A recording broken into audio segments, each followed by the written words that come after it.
Kommentariyangizga o'z fikrimni bildirib ketaman.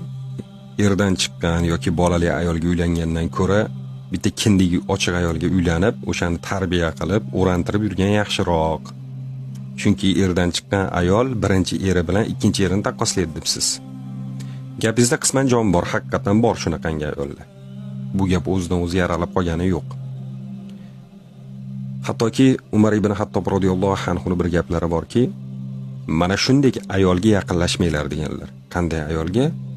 Eski erini sog'inadigan, ko'p zikr qiladigan, ko'p eslaydigan va ikkinchi eri bilan solishtiradigan, taqqoslaydigan ayoldan uzoq turinglar, uylanmanglar deganlar.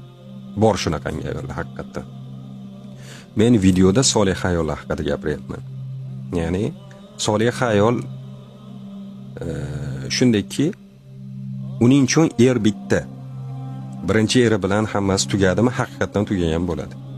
Ajralib ketdi. Bo'ldi, u eri bilan hammasi tugadi, nuqta qo'yildi.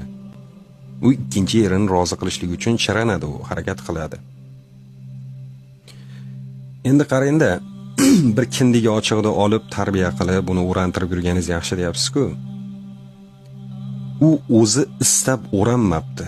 O'sha 20 yoshi bo'ladimi yoki 22 mi, 30 yoshi deymizmi, borani. O'zi istab o'ranmabdi u. Ertaga men unga uylanib o'rantirsam, xo'p mayli o'ranadi. Ay erim o'ranishligimni istayapti deb o'ranadi. Kim uchun o'ranadi? Men uchun o'ranadi. Alloh uchun emas.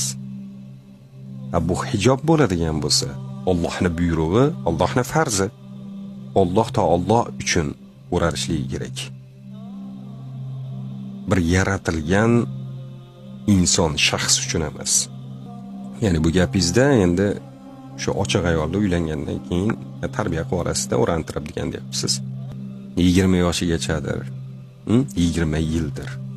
Endi shuncha yoshigacha uni otasi, akasi, ukasi, amakiyu, tog'asi, butun qarindosh urug' aymog'idagi erkaklar tarbiya qila olmabdi-ku. Kindigini yoptira olmabdi-ku. Endi kindigi ochiq deyishlikdan maqsad aslida kindigini haqiqatan ochib yurishlik emas. Bu majoziy bir ma'noda, ya'ni ochiq-sochiq yuradigan yalang'och ayol, ya'ni ayolni bittadan bitta libosi bo'ladi. U ham bo'lsa hijob, u hijobni o'ramagan ayol yalang'och hisoblanadi. Rasul akram sallallohu alayhi vasallam aytganlaridek, kiyim kiygan yalang'ochlar bular. Ulardan olmagan tarbiyani men qanaqa qilib beraman unga? Men umuman bir erkak kishi bir ochiq ayolga oilasi bermagan tarbiyani qanday beradi?